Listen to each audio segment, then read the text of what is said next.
നമസ്കാരം. ഇസ്രയേൽ സ്വപ്നത്തിൽ പോലും പ്രതീക്ഷിക്കാത്ത നീക്കവുമായാണ് പലസ്തീൻ വിഷയത്തിൽ ഫ്രാൻസ് രംഗത്തെത്തിയത്. ഇതോടെ ഒന്നും പഴയതുപോലെ അത്ര എളുപ്പമാവില്ല എന്ന് ഇസ്രയേലിനും അമേരിക്കയ്ക്കും അറിയാം. അതുകൊണ്ട് തന്നെയാണ് ഇരു രാജ്യങ്ങളുടെയും നെഞ്ചെടുപ്പ് കൂടുകയാണ്. ഐക്യരാഷ്ട്രസഭയുടെ സെപ്റ്റംബറിൽ നടക്കാൻ പോകുന്ന ജനറൽ അസംബ്ലി പലസ്തീനെ തങ്ങൾ രാജ്യമായി അംഗീകരിക്കുമെന്നാണ് ഫ്രാൻസിന്റെ പ്രഖ്യാപനത്തിന് പിന്നാലെയാണ് ബ്രിട്ടനും മറ്റ് യൂറോപ്യൻ രാജ്യങ്ങളും കടുത്ത പ്രതിസന്ധിയിലായത്. ഫ്രാൻസിന് അംഗീകരിക്കാമെങ്കിൽ എന്തുകൊണ്ട് നമുക്കായിക്കൂടാ എന്ന ചോദ്യങ്ങൾ വ്യാപകമായി ഉയരുന്നതോടെ ബ്രിട്ടൻ പ്രധാനമന്ത്രി കെയർ സ്റ്റാമർ അടക്കമുള്ളവർ സമ്മർദ്ദങ്ങൾക്ക് നടുവിലാണ്. പലസ്തീനെ ഒരു രാജ്യമായി അംഗീകരിക്കുന്ന രാഷ്ട്രങ്ങളുടെ എണ്ണം കൂടി വരുന്നത് കുറച്ചൊന്നുമല്ല ഇസ്രയേലിനെ ഭയപ്പെടുത്തുന്നത്.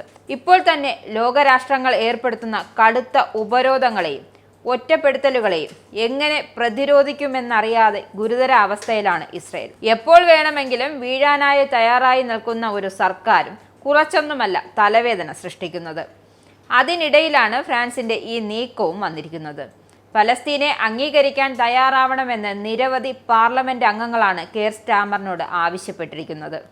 ഇതിൽ ഏറ്റവും മുതിർന്ന ക്യാബിനറ്റ് മന്ത്രിമാരും 1/3 കൂടുതൽ എംപിമാരും ഉൾപ്പെടും.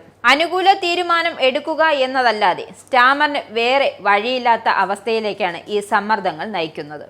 ഗാസയിലെ മാനുഷിക പ്രതിസന്ധിയെക്കുറിച്ചുള്ള ആശങ്കകളാണ് പല യൂറോപ്യൻ നേതാക്കളെയും ഈ നിലപാട് സ്വീകരിക്കാൻ പ്രേരിപ്പിക്കുന്നത്. ഔദ്യോഗിക കണക്കുകൾ അനുസരിച്ച് 60,000 പേരും അനൗദ്യോഗിക കണക്കുകൾ അനുസരിച്ച് 2 ലക്ഷത്തോളം ആളുകളും ഇതിനോടകം പലസ്തീനിൽ കൊല്ലപ്പെട്ടു കഴിഞ്ഞു. പോഷകാഹാരക്കുറവ് മൂലം നിരവധി കുട്ടികളാണ് അവിടെ ദുരിതം അനുഭവിക്കുന്നത്. ഇസ്രയേൽ വംശഹത്യ നടത്തുകയാണെന്ന് തെളിയിക്കുന്നതിന് ഇതിൽ കൂടുതൽ തെളിവുകളൊന്നും ആവശ്യമില്ല എന്നാണ് ലോകം മുഴുവൻ ശബ്ദമുയർത്തുന്നത്. കൂടാതെ ആരാധനാലയങ്ങൾ അഭയസ്ഥാനമായി കരുതി ഓടിയെത്തുന്ന ജനങ്ങളെയടക്കം ആക്രമിക്കുന്ന ഇസ്രയേൽ ഭീകരത കടുത്ത അമർഷത്തോടെയാണ് ലോകം നോക്കിക്കാണുന്നത്. ഇസ്രയേലിന് ഇത് വലിയൊരു തിരിച്ചടിയാണ്. ഗാസയിലെ സൈനിക നടപടികളുടെ പേരിൽ ഇസ്രയേൽ ഇതിനകം ആഗോള വിമർശനം നേരിടുന്നുണ്ട്. സാധാരണക്കാരെ സംരക്ഷിക്കാൻ ഇസ്രയേൽ ഒന്നും ചെയ്യുന്നില്ലെന്ന് പല രാജ്യങ്ങളും വിശ്വസിക്കുന്നു.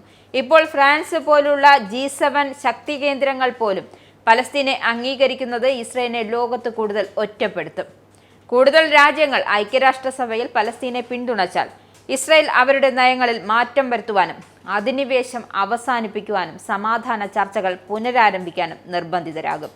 ഗാസയെ പലസ്തീൻ രാഷ്ട്രീയ പദവിയെയും കുറിച്ച് കടുത്ത നിലപാട് സ്വീകരിച്ചിട്ടുള്ള ബെഞ്ചമിൻ നെതന്യാഹു സർക്കാരിന് ഇത് കനത്ത തിരിച്ചടിയാകും നൽകുക. ഇസ്രയേലിനെ കണ്ണടച്ച് പിന്തുണയ്ക്കുന്ന അമേരിക്കയുടെ സ്ഥിതിയും മറിച്ചല്ല. അമേരിക്ക എന്നും ഇസ്രയേലിന്റെ ഏറ്റവും അടുത്ത സഖ്യകക്ഷിയായിരുന്നു. ഇസ്രയേലിനെതിരായ ഐക്യരാഷ്ട്രസഭയുടെ പല തീരുമാനങ്ങളെയും തടഞ്ഞത് അമേരിക്കയാണ്.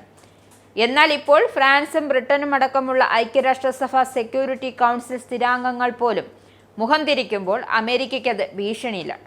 അന്ധമായ ഇസ്രയേലിനെ പിന്തുണയ്ക്കുന്നത് തുടർന്നാൽ അമേരിക്കയ്ക്ക് സ്വന്തം സഖ്യകക്ഷികളുടെയും സ്വന്തം ജനങ്ങളുടെയും വിശ്വാസം നഷ്ടപ്പെട്ട പല യുവ അമേരിക്കക്കാരും പുരോഗമന രാഷ്ട്രീയക്കാരും അമേരിക്ക കൂടുതൽ നീതിയുക്തമായ നിലപാട് സ്വീകരിക്കണമെന്നാണ് ആവശ്യപ്പെടുന്നു.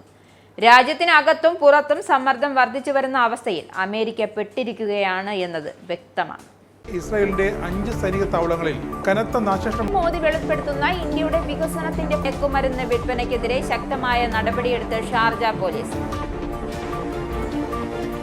അമേരിക്കയിലെ സാധാരണ മനുഷ്യരോട് കൂടിയാണ് കോൺഗ്രസിനുള്ളിൽ പങ്കുവയ്ക്കാൻ വി ഡി സതീശൻ ഓപ്പറേഷൻ സിന്ദൂറിൽ ഉപയോഗിച്ച